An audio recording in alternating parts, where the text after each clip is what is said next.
many of you have covered this race over the last several months, have heard me say several of these things along the way. So some of them are not going to be any surprise to you at all. And we're very comfortable that given the time to look at what's happening, plus given my time out in the street, being at the different gas stations, that a lot of things that I've seen.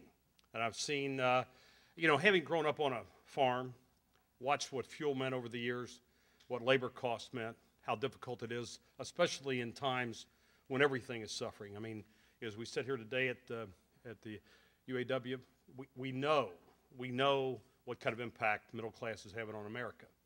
As the Ford would tell you today, and several of you in here represent them, they wrote off over $8 billion today, because that's the impact of middle America not being able to purchase consumer goods because that economic noose is around their neck, as brought on by the Bush-McConnell era, has now got people in a state of desperation. And now I've watched over the last several months, it's moving up the ladder.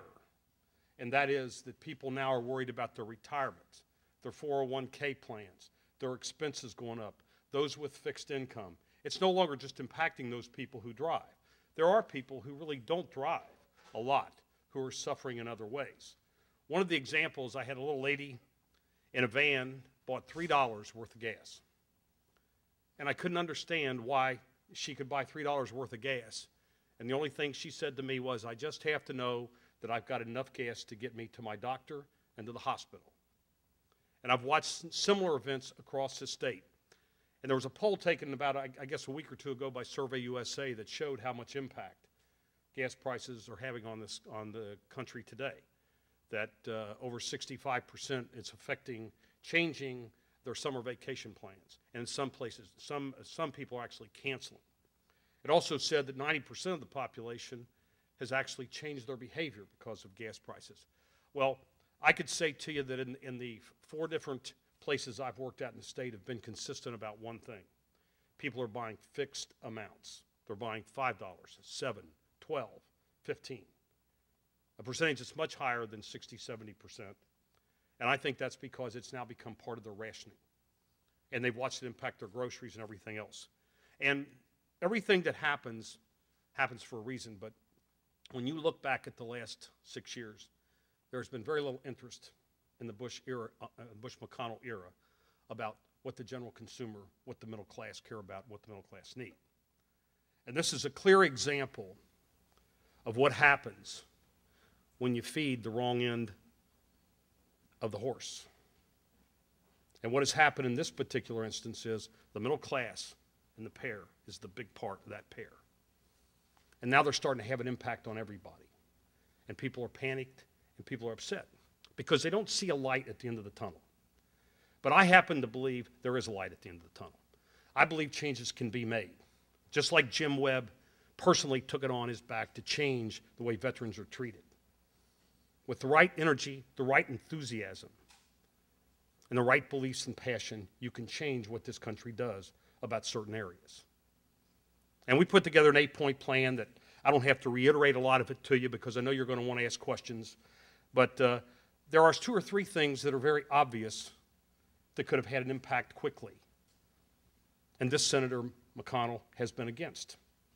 Why are we not opening the strategic oil reserves? There are lots of examples that affects the supply and demand. It changes pricing. Nobody believes that oil should have been at $140 a barrel. Nobody.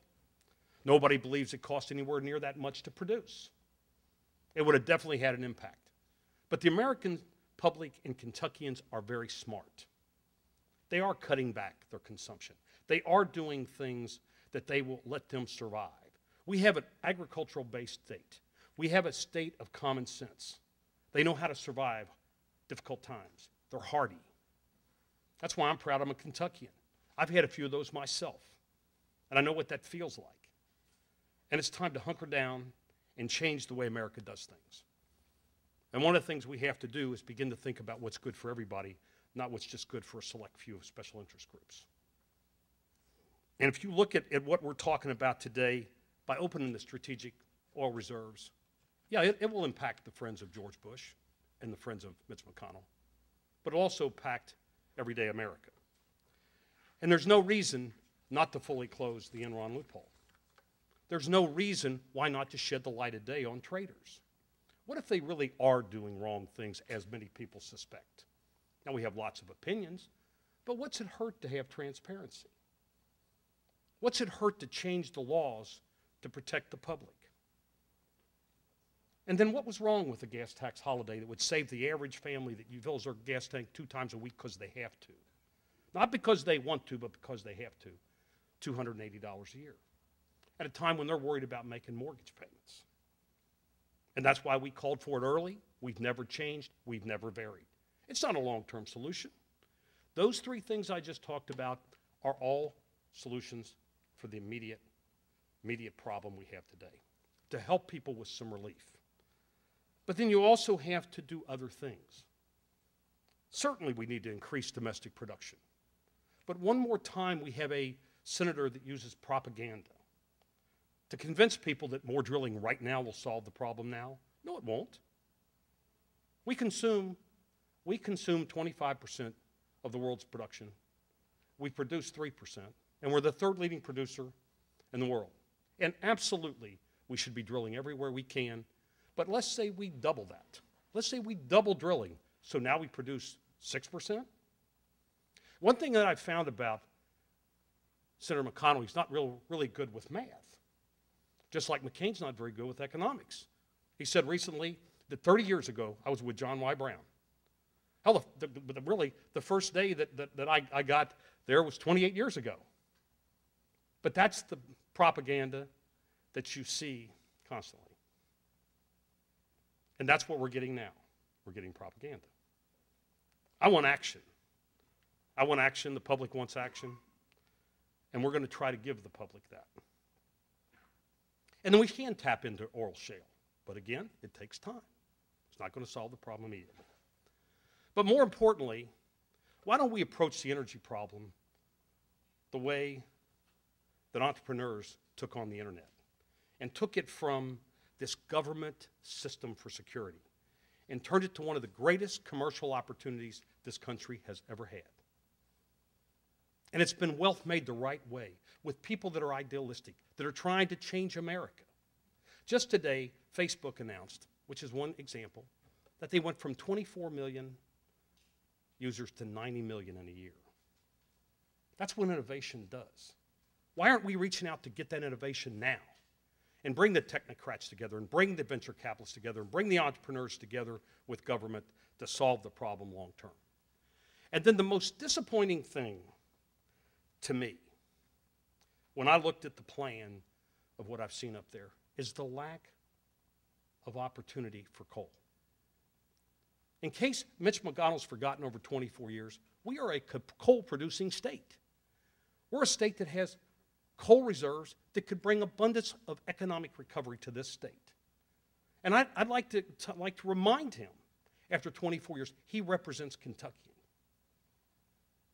What's good for Kentucky and the middle class of Kentucky will be good for America. It just has to be done the right way. We need clean coal technology.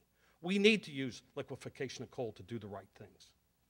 And we need to realize that Kentuckians are good, solid people. That they understand how to handle hard times. They understand how to make it. They understand how to recover. And the same values that Kentucky has, other states in this country have as well. We believe in the future. But right now, things look pretty bleak. We don't necessarily see a light at the end of the tunnel. And if we don't have change in Washington, we're not going to leave a very good world for our children and our grandchildren and our great-grandchildren.